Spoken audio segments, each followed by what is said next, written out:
Ibabandera na ang mga nagbabaga at mga maiinit na balita. Bandera Reports! Bandera Reports! Afternoon edition. Police reports. Hospital reports. Market reports. Weather update. City Hall and Capitol reports. Local, regional, national, and international news. Bandera Reports Afternoon edition. And now, here's your anchorman.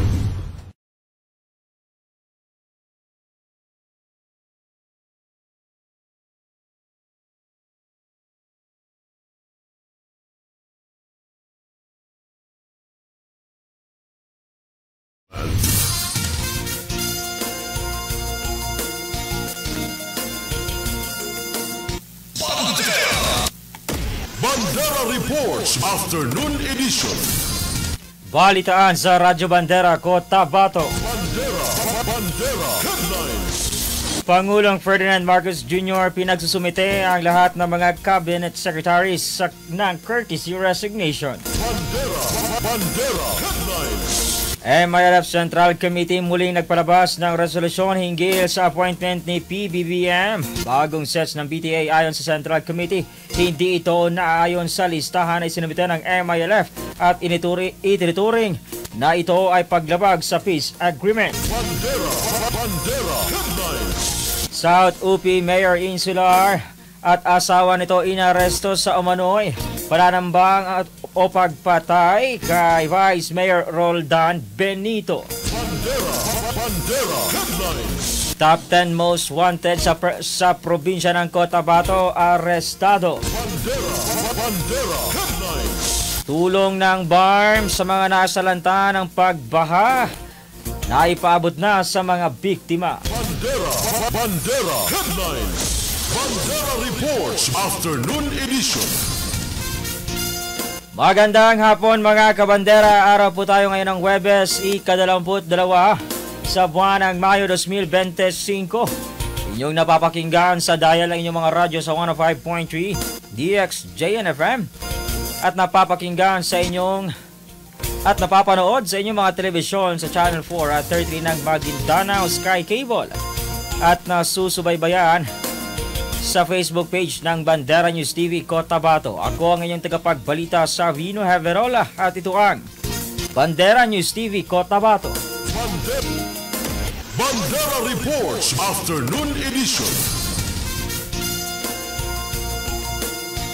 Sa detalye ng ating mga balita, mga cabinet secretaries ni Pangulong Bongbong Marcos Jr. pinagbibitiw sa pwesto. Nagbaba ng utos si Pangulong Ferdinand Marcos Jr. sa lahat ng mga kanyang cabinet secretaries na magsumite ng courtesy resignation. Sa madaling salita, kanyang inuutusan na magbitiw ang mga ito sa kanilang mga pwesto. Ang desisyon ay epekto ng naging resulta ng nagdaang eleksyon at kailangan na rin umano i-recalibrate ang kabinete. Hindi umano nito politically motivated kundi nasa performance umano ng kanya mga unang itinilaga sa kanila mga pwesto.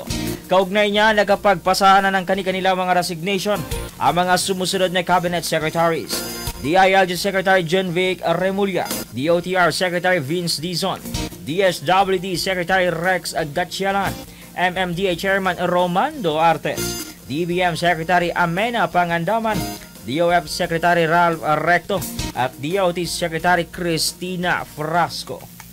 Bandera Reports Afternoon Edition. Samantala, usaping nasyonal pa rin, MILF Central Committee muling nagpalabas ng resolusyon hinggil sa appointment ni Pangulong Bongbong Marcos Jr. Bagong sets ng BTA. Ayon sa Central Committee, hindi ito naaayon sa listahan ng isinumite ng MILF at inituring na ito ay paglabag sa peace agreement. Ang resolusyon ng More Islamic Liberation Front o ng MILF Central Committee na inuulit ang posisyon nito sa mga appointment ng Bangsamoro Transition Authority na inisyo ni Pangulong Ferdinand Marcos Jr. na hindi naaayon sa listahang isinumite ng MILF. Ang nasabing resolusyon ay sumusuporta sa pahayag ng MILF na inilathala noong Marso taong kasalukuyan matapos ang pagsasagawa ng Consultative Assembly sa Camp Darapanan.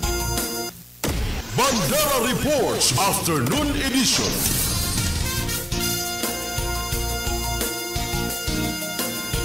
At sa iba pang mga usapin, South UP Mayor Robert Reynalbert Insular at may bahay nito inaresto dahil sa umano'y pagkakadawit sa pananambang patay kay Vice Mayor Roldan Benito. Inaresto ng Criminal Investigation and Detection Group BAR ang alkalde ng South UP Maguindanao del Sur na si Reynalbert Insular at asawa nito na si alias Janet sa manhunt operation ng Barangay Umaking sa Parang Maguindanao del Norte noong araw ng Martes, ika-20 sa buwan ng Mayo.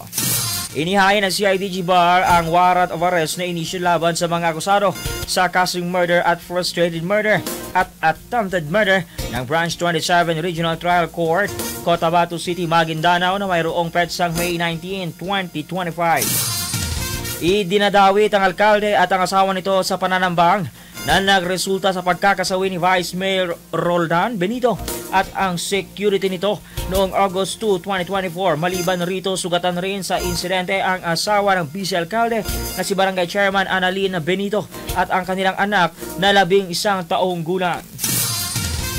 Lumalabas umano sa investigasyon ng Special Investigation Task Group na binuo ng kapulisan na sila ang masterminds sa pagpaplano sa pag-ambush sa nasabing vice-alkalde.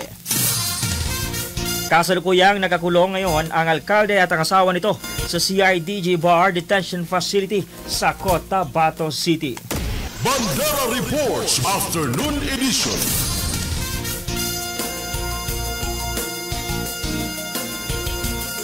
Samantala sa iba pang mga balita, top 10 most wanted person sa probinsya ng Cotabato na aresto sa Carmen, Cotabato. Naaresto ng Carmen Municipal Police Station ang isa sa top 10 most wanted persons sa lalawigan ng Cotabato dahil sa kasong lasciviousness conduct sa ilalim ng Section 5, Article 7610, dakong alas 8:50 ng umaga ngayong araw ng Huwebes. Sa parteng bahagi ng Purukuno, Barangay Ranzo sa Carmen, Cotabato, ang sospek ay kinilala na si alias Gio, 58 taong gulang, walang asawa, isang karpentero at residente ng naturang barangay. Inaresto ang nasabing sospek sa bisa ng warrant of arrest na inilabas ni Honorable Judge Jocelyn Alibang Salud ng RTC Branch 22 Cabaca, North Cotabato noong May 19, 2025 na may nakatakdang piyansa aabot sa 200,000 pesos. Ang operasyon ay sinagawa ng tracker team ng Carmen MPS katuwang ang law enforcement unit sa nasabing bayan matapos makatanggap ng positibong impormasyon mula sa mga barangay intelligence networks ng Barangay Ranzo. Patuloy naman na hinihikayat ng Pro-12 ang publiko na ipagbigay alam sa mga otoridad ang kinaroroonan ng mga pinaghanap ng batas sa pamamagitan ng pagtutulungan ng komunidad at kapulisan. Matagumpay na nadakip ang isang mapanganib na individual na matagal na ang tinutugis. Makipag-ugnayan, magmalasakit at makipagsuporta sa kapulisan sa layuning panatiliin ang ligtas, payapa na pamayanan. Bandera Reports Afternoon Edition.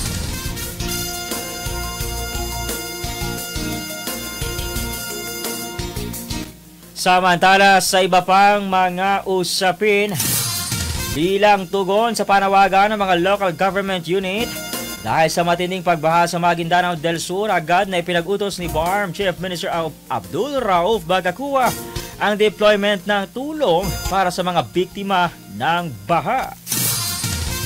Sa ilalim ng Project Tabang, nagpadala ng relief goods at personnel na nagtungo ang team ng Project Tabang sa Datu Saudi, Datu Salibo, Datu Hofer at Datu Piang para tingnan ang sitwasyon. Tumanggap ng inisyal na tulong ang nasa higit 1,000 residente na apektado ng baha. Maliban rito, ayon kay Bagacoa, agad rin na rumesponde ang BARM Ready Quick Response sa request ng MDR-RMO ng Datu Angal Mitimbang na ilikas sa mga natrap na pamilya noong kasagsagan ng matinding pagbaha. Samantala, patuloy rin ang pagsisikap ng MSSD na nauna nang nagbigay ng food at non-food items sa mga biktima ng baha sa bayan ng Apatuan, Dato Piang at Dato Angalmid Timbang simula noong May 18. Mahigit na sa 1,300 pamilya ang nasa 10 magkakaiwalay na evacuation centers ng nasabing mga munisipyo. Sa ngayon, patuloy ang monitoring ng BARMM government sa mga nasalantang munisipyo sa tulong ng Disaster Offices o PDMDR-RMOs. Bandera Reports Afternoon Edition.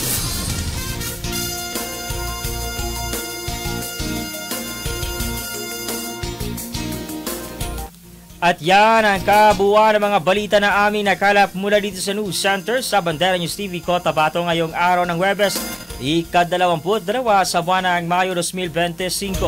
Sa ngalan ng aming Presidente Estrelita Juliano, sa aming Station Manager Jasper Acosta, field reporters, cameraman at technical team, ako ang inyong tagapagbalita sa Vino Heverola at ito ang Bandera News TV Cotabato. 105.3 Radio Bandera Cotabato City. Pinakarespetado sa news and current affairs. Ito ang bagong radyo ng sambayanang Pilipino. Radyo Bandera. Tahanan ng mga balitang totoo, musikang bago at may serbisyo publikong taos sa puso. 105.3 Radyo Bandera. Iwawagayway ang bandera ng balayang